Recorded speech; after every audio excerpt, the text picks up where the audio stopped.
अस्सलाम वालेकुम, शाराए दस्तूर से मैं हूं अब्दुल करीम सिद्दीकी और आप हैं AQS के साथ। आज भी सुप्रीम कोर्ट ऑफ पाकिस्तान में चीफ जस्टिस की सरबराही में 5 रुकनी लार्जर बेंच ने सदारती रेफरेंस के ऊपर तीसरी समाअत की है और तीसरी समाअत में आज अटॉर्नी जनरल फॉर पाकिस्तान जो है उन्होंने खासे धुआंधार मुदल्लल किस्म के दलाइल दिए हैं, लेकिन उसी तरह से बेंच की तरफ से भी आज उनसे सवालात पूछे गए। आज जस्टिस याह्या अफरीदी ने एक बड़ा अहम सवाल पूछा, जस्टिस उमरता बंदयाल ने भी बड़ा एक अहम सवाल पूछा, चीफ जस्टिस की ऑब्जर्वेशन भी आई और जस्टिस इजाजुल हसन तो मुसलसल हर समाअत के अंदर अपने सवालात करते रहते हैं। आज उन्होंने अपना ये भी रिमार्क्स दिया कि अगर कोई पार्टी डिसिप्लिन के खिलाफ MPA वोट डालना चाहता है तो डाले और अपने उसके नताइज जो हैं वो भुगते। लेकिन आज जो है, आज एक स्पीकिंग बेंच था, अटॉर्नी जनरल पाकिस्तान के दलाइल थे और अदालत के सवालात थे और अदालत के 3 जज साहबान के अटॉर्नी जनरल फॉर पाकिस्तान के दलाइल से थोड़े मुख्तलिफ किस्म के सवालात थे, जबकि एक जज साहबान हमें लगता है जैसे कि जज साहब जस्टिस इजाजुल हसन वो कन्विंस नज़र आ रहे थे, लेकिन जस्टिस याह्या अफरीदी ने एक बड़ा अहम सवाल उठा दिया। उस पर अटॉर्नी जनरल फॉर पाकिस्तान जो हैं उन्होंने भी फिर बहुत सारे उसके जवाबात दिए। वो सवाल क्या था, आया आज बेंच की समाअत के बाद कोई राय कायम की जा सकती है या नहीं की जा सकती है, और अटॉर्नी जनरल के दलाइल थे क्या, उस पर बात करते हैं। मेरे साथ मौजूद हैं जनाब नासिर इकबाल साहब और जनाब हसनात मलिक। तो नासिर इकबाल साहब, आज अटॉर्नी जनरल फॉर पाकिस्तान के दलाइल जो थे उनका खुलासा बयान कीजिए और आपको आज की समाअत के अंदर कौन सा पॉइंट जो है वो लगा कि बड़े जोर का पंच है। देखें कयूम साहब, वो तो हम सब हमारा कंसेंसस है और हम सब एग्री हैं कि जो ऑब्जर्वेशन जस्टिस याह्या अफरीदी की है वो बहुत स्ट्रॉन्ग ऑब्जर्वेशन है और वो एक रिफ्लेक्टिव ऑफ माइंड है कि वो ऑब्जर्वेशन क्या है, ज़रा बता देंगे मुझे। अच्छा, उन्होंने असल में ये पूछा, जस्टिस याह्या अफरीदी ने अटॉर्नी जनरल खालिद जावेद खान साहब से हियरिंग के दौरान कि आप जो है आप हमसे ओपिनियन पूछ रहे हैं एक लीगल, लेकिन ये जो सवाल आप लेके आए ये एक पॉलिटिकल है, और लेकिन जो आपके आर्गूमेंट का थ्रस्ट है वो मॉरल है। मॉरल कहने का जो मकसद है कि आप हॉर्स ट्रेडिंग पे बात कर रहे हैं, मोरालिटी पे बात कर रहे हैं। हाँ, क्योंकि उससे पहले अटॉर्नी जनरल फॉर पाकिस्तान ने यही कहा था कि हुकूमत जो है वो सदारती रेफरेंस इसलिए आई है ताकि हम हॉर्स ट्रेडिंग का खात्मा चाहते हैं, वोटों की खरीदो फरोख्त का खात्मा चाहते हैं और शफाफियत लाना चाहते हैं। तो इस पे अटॉर्नी जनरल साहब ने कहा कि हमारा जो मकसद है वो बेसिक मकसद तो ये है कि आप आर्टिकल 226 की इंटरप्रिटेशन कर दें और ये हमें बता दें कि क्या सेनेट के मेंबर्स का जो इलेक्शन है वो आर्टिकल 226 के अंदर फॉल करता है, और अगर जो भी इसका आपका जवाब होगा हाँ होगा, अगर सपोज उसका जवाब हाँ में आता है तो फिर वो पार्लियामेंट डिसाइड कर लेगी, ये या ना में भी आता है। हाँ, वो पार्लियामेंट डिसाइड कर लेगी कि क्या इसके कॉन्सिक्वेंसेस क्या हैं, क्या इसको ओपन बैलेट होना चाहिए या सीक्रेट बैलेट होना चाहिए। लेकिन आप हमें सिर्फ ये जवाब दे दें कि आपका क्या जवाब है। तो इस पे फिर जस्टिस याह्या अफरीदी ने एक और बात भी की कि देखें ये मामला आप पार्लियामेंट में अमेंडमेंट ला के क्यों नहीं निपटा देते। आपको याद होगा कि पहली हियरिंग में भी जस्टिस याह्या अफरीदी साहब ने मेंटेनेबिलिटी का क्वेश्चन पूछ लिया था कि सुप्रीम कोर्ट इस मामले में क्यों अपने आप को जंप इन करे, क्यों अपने हम ड्रैग क्यों हो इस पॉलिटिकल क्वेश्चन में। तो लग ऐसा रहा कि जस्टिस याह्या अफरीदी के बैक ऑफ माइंड में ये है कि सुप्रीम कोर्ट हर पॉलिटिकल क्वेश्चन में जब भी आती है तो ये क्रिटिसिज्म भी इनवाइट करती है, डिफरेंट सेक्शन ऑफ सोसाइटी से क्रिटिसिज्म आती है। आप कह रहे हैं कि उनकी बैक ऑफ द माइंड है, ये कहा तो नहीं है, मैंने अपनी ऑब्जर्वेशन, ये मेरी अपनी ऑब्जर्वेशन है कि मतलब ये उन्होंने ऑब्जर्वेशन नहीं दी है, ये बात क्लियर है, लेकिन ये मैं महसूस करता हूँ कि ये उनका कहना है, ये शायद इसलिए क्या है कि सुप्रीम कोर्ट को हर मामलात में इंटरफेरेंस नहीं करनी चाहिए और ये समझते हैं कि ये खालिस पॉलिटिकल मामला है कि ये इलेक्शन सीक्रेट हो या ओपन हो, क्योंकि लेकिन अटॉर्नी जनरल साहब कहते हैं कि ये मामला जो है ना सुप्रीम कोर्ट को ये सोचना चाहिए कि हॉर्स ट्रेडिंग होनी चाहिए, सेनेटर्स के जो इलेक्शंस के लिए पैसों की बिजनेस होना चाहिए, या फिर एक प्योर ट्रांसपेरेंट तरीके से इलेक्शन होना चाहिए। और उन्होंने कहा कि अगर मीडिया में, उन्होंने एक और बात भी की, उन्होंने कहा अगर मीडिया में ये कहा जा रहा है कि ये कॉन्स्टिट्यूशनल अमेंडमेंट है तो जजेस को इससे बॉदर्ड नहीं होना चाहिए, वो उनको करने दें जो काम है। आप जो है आप जो फिर उन्होंने एक और बात भी की कि मेरे पास 11 एग्जाम्पल ऐसे हैं जिसमें ये साबित कर सकता हूँ कि मामला पॉलिटिकल था, लेकिन at the end of the day supreme court ने उसमें इंटरप्रिटेशन की उन ऐसी 11 मिसालें हैं। मसलन उसमें एक ड्यूल नेशनैलिटी के जिसमें बहुत सारे मेंबर्स भी डिस्क्वालीफाई हुए, उसमें अपॉइंटमेंट ऑफ जजेस के हवाले से बात हुई, उसके अलावा नॉमिनेशन पेपर्स की फाइलिंग, डिक्लेरेशन ऑफ एसेट्स, इस तरह के उन्होंने कहा कि हैं। ठीक हो गया।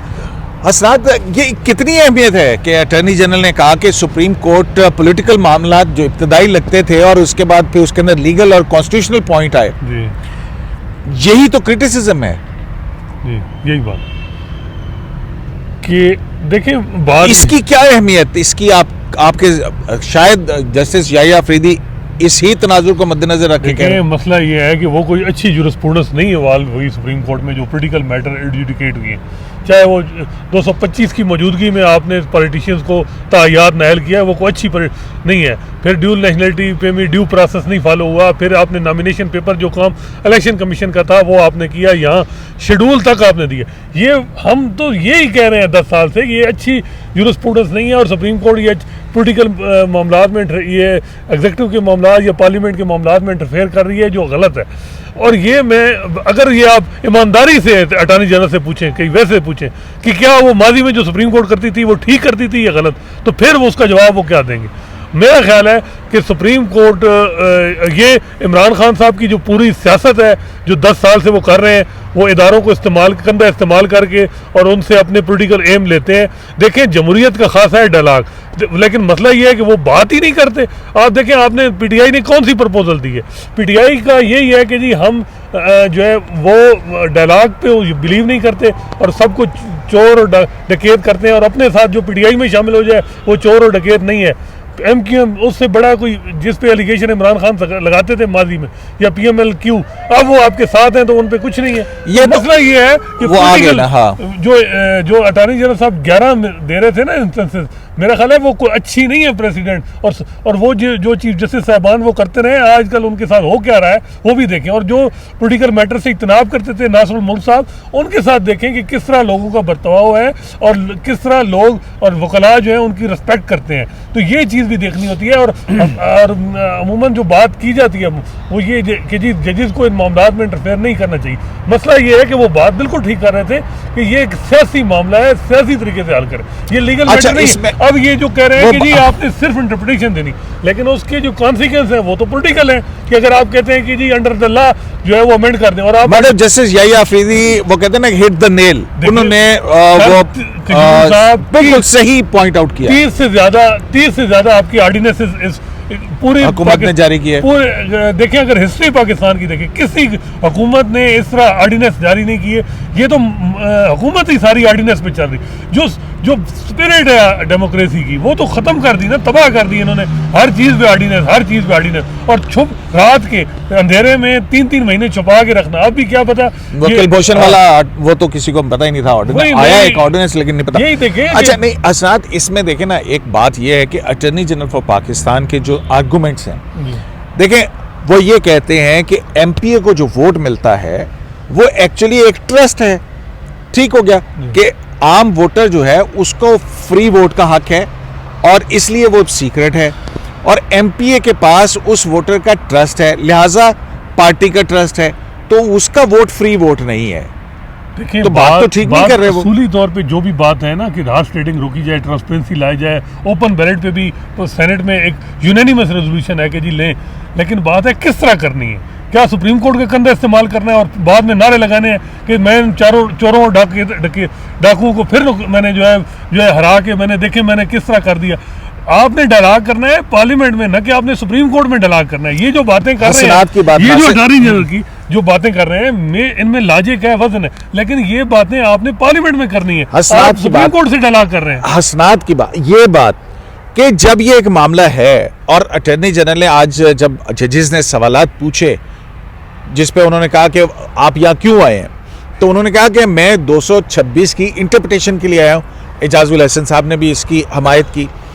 और लेकिन अभी जजेस की तरफ से सवाल भी पूछे गए ना, और यही सवाल था, और उसका जवाब ये था कि आप बता दें कि आया सेनेट का इलेक्शन अंडर द कॉन्स्टिट्यूशन है या अंडर द लॉ है, हम तो सिर्फ ये पूछने आए हैं आपसे।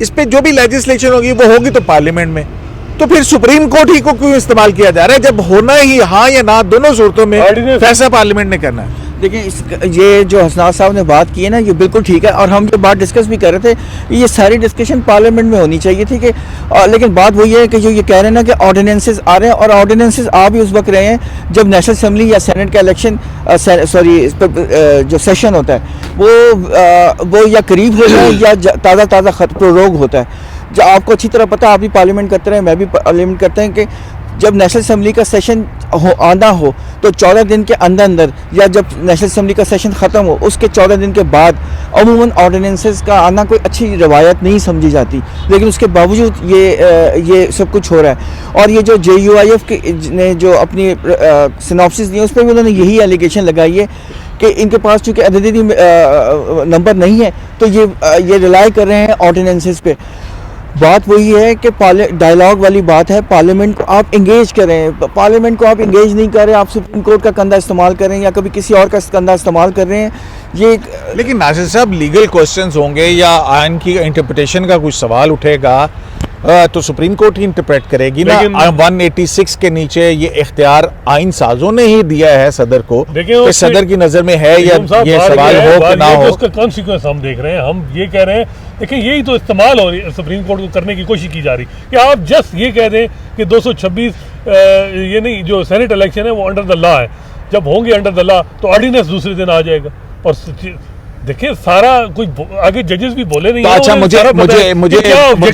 मुझे एक बात बताएं कि क्या ये पेंडिंग होते हुए सदर ऑर्डिनेंस जारी नहीं कर सकता?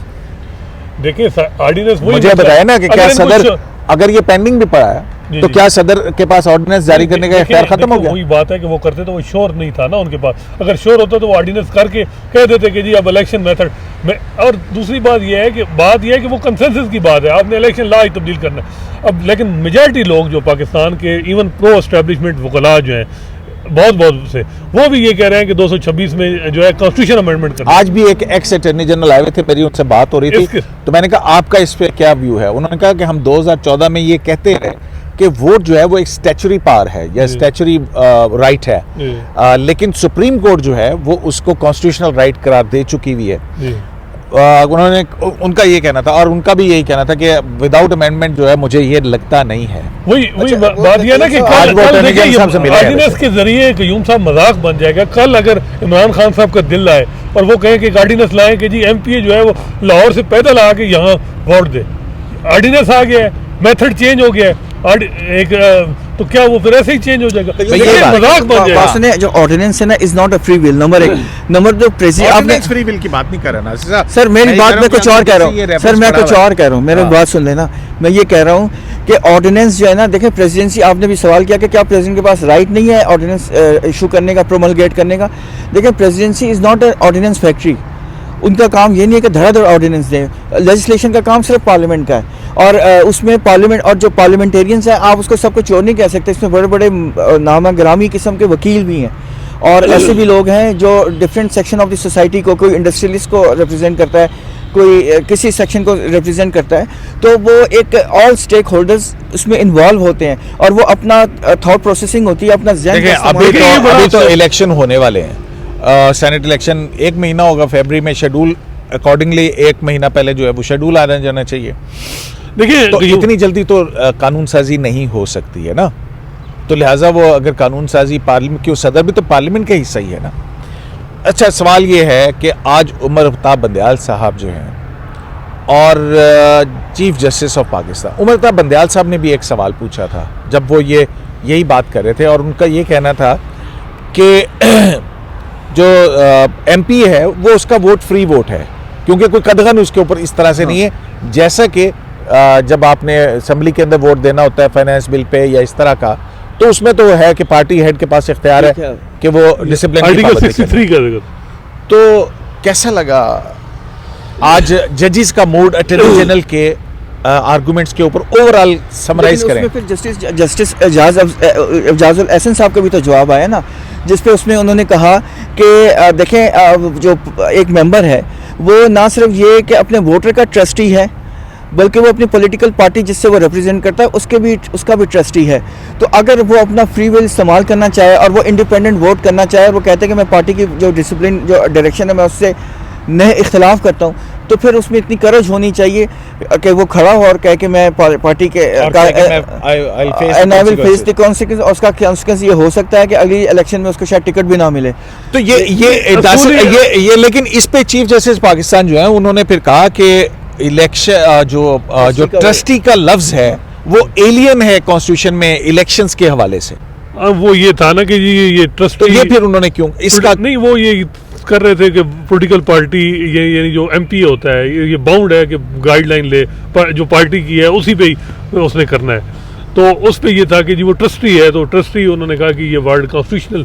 तो बात यह है कि मॉरल बात, वो ये अखलाकियात की बात, वो जैसे बंदयाल साहब ने भी कहा कि मोरालिटी की बात है कि ये बात आ रही है, क्योंकि जो लीगल ओब्लिगेशन है वो तो 63 में है, जो नहीं है कि अगर आप एक सेनेट के इलेक्शन में एक एमपी जो है वो पार्टी से हट के वोट देता है तो उसकी डिस्क्वालिफिकेशन नहीं होती, 63 में नहीं है। और लेकिन 222 के अंदर भी तो है ना कि फ्री फेयर इम्पार्शल और फ्री इलेक्शन प्रैक्टिसेस को रोकने की जिम्मेदारी इलेक्शन कमीशन ऑफ पाकिस्तान की है। फ्री इलेक्शन का तो वो कह रहे थे कि free election means balloting, secret balloting, यानी आज फ्री वोट, फ्री वोट वो कहते हैं कि फ्री वोट, उसकी एक्सप्लेनेशन ये फ्री वोट या सीक्रेट वोट, सिटीजन वोट है वो फ्री वोट है। वो उनका कहना है अटॉर्नी जनरल का citizen vote is a free vote and that is a secret vote. हाँ, लेकिन सेनेटर का जो इलेक्शन है वो फ्री वोट नहीं है। लेकिन मुझे मेरा एक सवाल है करीम साहब आपसे, आप तो बहुत हमसे भी बहुत ज़्यादा काबिल और बड़े ज़बरदस्त अल्लाह खैर बताएं, जो सेनेटर बनते हैं वो यकीनन पॉलिटिकल पार्टी के, इंडिपेंडेंट तो कम होते हैं ना, ज़्यादातर पॉलिटिकल पार्टी के मेंबर होते हैं। जो आर्गूमेंट मैं सुन रहा हूँ मुझे ऐसा महसूस हो रहा है कि एज इफ जो इलेक्टोरेट है, जो एमपीएज हैं, उन पे कॉन्फिडेंस नहीं है। क्यों लैक ऑफ कॉन्फिडेंस, क्यों कि जी ये लूट मार बार हर हेयरिंग में होता है जी, लूट मार का बाजार गर्म हो जाएगा। अगर आप दोनों को याद हो, इसका बड़ा मुख्तसर सा जवाब है जी। जो बिके थे वोट, वो किसकी असेंबली में किस पार्टी के बिके थे?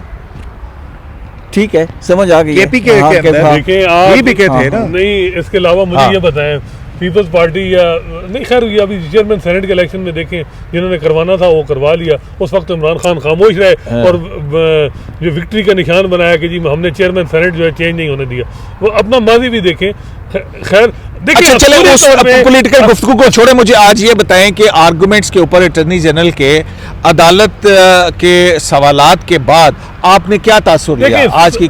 देखिए दुख नहीं, मुझे इस पर स्पेसिफिक सवाल का जवाब दें, भागना नहीं है। अदालत जो मुझे समझ आई वो ये है कि इसकी कॉन्सिक्वेंस पॉलिटिकल है, तो अदालत चाह रही है इज्तनाब थोड़ा सा रिस्ट्रेन करने। लेकिन बार बार जो पीटीआई गवर्नमेंट का खासा रहा है कि वो जुडिशरी को फिर इन्वॉल्व कर रहे हैं। कहते हैं जी कि वो बांग्लादेश वाले मामले में भी तो आए थे, वो तो उनकी इंटेंशन आपने बता दी, 1001 मरतबा बता दी। अदालत ये चाह रही है बिल्कुल होगी सवाए एक आध जज। लेकिन आज का अदालत का माहौल, अटॉर्नी जनरल के आर्गुमेंट्स के बाद कितने जज उनसे आपको मुत्तफिक नजर आए? देखिए याहिया अफरीदी साहब का जो रिमार्क्स थे वो तो ओपन थे, एक हो गए वो, और जस्टिस एजाजुल एहसन साहब के थे वो भी ओपन थे कि जी अगर बैलेट ओपन हो तो उस जो एमपीए जो देना चाहता है अवार्ड किसी और को, तो वो अपना करे ही दिखाया।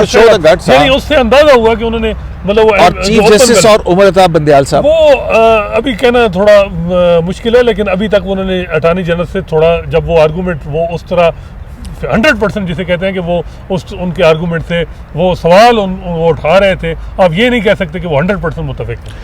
नासिर साहब, मैं देख रहा हूँ कि बेंच के एक्सट्रीम राइट और एक्सट्रीम लेफ्ट दोनों की पोजीशन मुख्तलिफ नज़र आ रही है, यानी कि जैसे एजाजुल एहसन का रुझान नज़र आ रहा है अटॉर्नी जनरल के आर्गूमेंट से इत्तफाक का, जबकि एक्सट्रीम लेफ्ट पे जस्टिस याहिया अफरीदी नहीं नज़र आ रहे। वो पहले दिन से जो सवाल बात कर रहे हैं वो वही आज भी तीसरी समात में भी उन्होंने बात की। 3 जज साहिबान में से जो तीनों सीनियर जज साहिबान हैं उनकी पोजीशन क्लियर नहीं है। देखें क़य्यूम साहब, पहली बात तो ये है कि मतलब या अभी आपको नहीं लगी? देखें क़य्यूम साहब, पहली बात तो ये है कि जो ऑब्जर्वेशंस है ये एक प्रोवोकिंग सर्चिंग ऑब्जर्वेशंस होती है, क्वेश्चन होती है। जजेस जो है ना वो सवाल, जजेस जो है सवाल करते हैं, उसका जवाब आता है, फिर वो अपना माइंड मेकअप करते हैं, नंबर एक। लेकिन ये बात ठीक है कि जस्टिस याहिया अफरीदी की जो ऑब्जर्वेशंस आ रही हैं उससे तो क्लियर है कि he is not convince with the, और वो जवाब नहीं देना चाहते। वो ऑल्दो ये एडवाइजरी जुरिस्डिक्शन है और इसमें सुप्रीम कोर्ट को जवाब देना होता है। ये मुझे बताएं जवाब कि- तो देना होता है, लेकिन जो हस्बा बिल के अंदर जो पैरामीटर्स तय किए हैं वो ये भी है कि मेंटेनेबिलिटी भी देखेंगे Bound, और आया you are bound. हाँ अच्छा, आया ये quality लीगल legal- क्वेश्चन बनता भी है या नहीं बनता, हाँ। ये भी नहीं, फैसला लेकिन सुप्रीम क़य्यूम कोर्ट साहब लेकिन ये जस्टिस बताएं मुशीर कि आलम- पॉलिटिकल मैटर अगर आया जाए सुप्रीम कोर्ट, क्या वो बाउंड है कि वो जवाब दे ही दे लाजमी? देखिए मेरी बात सुने, क्या आइन एक पॉलिटिकल डॉक्यूमेंट नहीं है? आइन एक लिविंग डॉक्यूमेंट नहीं है? आइन के अंदर सेनेट, नेशनल असेंबली और सारी चीजें हैं, तो सुप्रीम कोर्ट इंटरप्रेट करती नहीं, चली लेकिन आ रही है, ये नहीं, कॉन्स्टिट्यूशनल मामला नहीं, है। लेकिन एक साइड पे आप देखें पूरी अपोजिशन है और जो देखें, वो कुछ भी बॉडीज हो। है मुख्तलिफ वो- सुप्रीम कोर्ट बार, देखें- और एक तरफ पीटीआई है। तो अब देखें इस हालात में चार्ज माहौल है, अगर पॉलिटिकल क्वेश्चन इस किस्म का आता है जिसका जो पहले ही जो हालात बंद हैं, तो आप क्या कहते हैं इसमें भी उनको फ्री मतलब खुल के अपनी ओपिनियन देनी चाहिए कि अंडर द लॉ है, अंडर द कॉन्स्टिट्यूशन है। मैं तो कहता हूं कि सुप्रीम कोर्ट के पास आया है, सुप्रीम कोर्ट ने 186 में सुनना लाजमी है, लेकिन बहरहाल फैसला सुप्रीम कोर्ट नहीं करना है, आया ये लीगल क्वेश्चन बनता भी है या नहीं बनता। सुप्रीम कोर्ट ये भी कह सकती है कि ये पार्लियामेंट में है नहीं, आप पार्लियामेंट चले जाएं, ये decide कह कर सकती लें। है। हाँ या ना, जो भी सूरत हाल हो। लेकिन नहीं, वो ये कह रहे हैं- जस्टिस मुशीर आलम चूंकि देखिए, उन्होंने कोई क़य्यूम ऑब्जर्वेशन साहब नहीं और दी तो PTI उनके बारे में कहना ज़रा मुश्किल है। लेकिन ये मेरा अपनी ऑब्जर्वेशन है, मेरी आई एम टोटली रॉन्ग भी, कि चीफ जस्टिस और जस्टिस उमर अता बंदयाल साहब भी अभी तक कन्विंस नज़र नहीं आ रहे। नहीं अभी देखिए तक क़य्यूम नहीं, साहब, चले वो- छोड़े, वो अब जो पीटीआई आगे कह रही चलते है हैं, कि आगे वो कह रही चलते है हैं। कि हमें सिर्फ ये क्लैरिफिकेशन दे दें, वो तो बेचारे ये क्लैरिफिकेशन ले रहे हैं कि क्या हमने कानून को तब्दील करना है या आइन को तब्दील करना है। वो तो ये कहते हैं हमारा तो बिल्कुल सादा सा सवाल है जिसकी कॉन्सिक्वेंस का तो वो बेचारों को पता ही कोई नहीं है कि क्या कुछ होना है। तो मासूम तो ऐसे कि ही सुप्रीम होते हैं कोर्ट को खामखा जो है वो आप किसी कंट्रोवर्सी में डाल रहे हैं अपने पॉलिटिकल एम लेने के लिए और कर रही है आप। मैं बड़े अफसोस ना। आपको साहब मैं एक लतीफ़ा सुनाता हूँ, उसके बाद हम कंक्लूड करते हैं। 2 रेड़ी लगी हुई थी, जी एक बच्चा एक रेड़ी से माल्टे उठा के अपनी रेड़ी में डालता चला जा रहा था, तो उसने दूसरे रेड़ी वाले से ने जो है इतराज़ किया, उसने कहा कि यार ये अपनी रेड़ी से मेरी रेड़ी में क्यों मेरी रेड़ी से अपनी रेड़ी में क्यों डाल रहा है माल्टे? तो उन्होंने कहा चला है, उन्हें कहा चंगा चला है, तेरे अपने माल्टे मेरी रेडी च क्यों नहीं पा रहा? तो उन्हें कहा इन्ना भी चला नहीं, तो पीछे इन्नी भी चली नहीं, लेकिन सुप्रीम कोर्ट सब समझती है। तो आज फिर सदाती रेफरेंस पर समाअत की हुई लाहौर हाई कोर्ट की और वो अगला करते हैं। मैं आज फिर एक मरतबा सदाती रेफरेंस की समाअत सुप्रीम कोर्ट में हुई और सुप्रीम कोर्ट में अटॉर्नी जनरल फॉर पाकिस्तान के आर्गूमेंट्स जो है वो जारी हैं। खासी तफसीली आर्गूमेंट्स जो है वो अटॉर्नी जनरल फॉर पाकिस्तान की तरफ से दिए गए हैं और बेंच की तरफ से सवालात पूछे जा रहे हैं। जैसे कि नासिर साहब ने कहा कि बेंच की ऑब्जर्वेशंस जो हैं वो टेंटेटिव इन नेचर होती हैं, वो तहकीक के लिए होती हैं, कुरेदने के लिए होती हैं कि आर्गूमेंट क्या आ रहा है, असिस्टेंस कैसी मिलती है, क्या सवाल जो है वो पूछना चाह रहे हैं या जवाब देना चाह रहे हैं। तो अभी ये और भी खुलेगा क्योंकि दूसरी साइड से भी जो लोग कह रहे हैं कि ये मामला जो है ऐसे नहीं है जैसा कि सदर ने राय मांगी है। तो अभी ये रेफरेंस जो मज़ीद चलेगा, इसकी समाअत कल तक के लिए मुलतवी की गई। शायद दस्तूर से अब्दुल क़य्यूम सिद्दीकी को AQS लाइव से इजाज़त दीजिए। अल्लाह ने के बाद।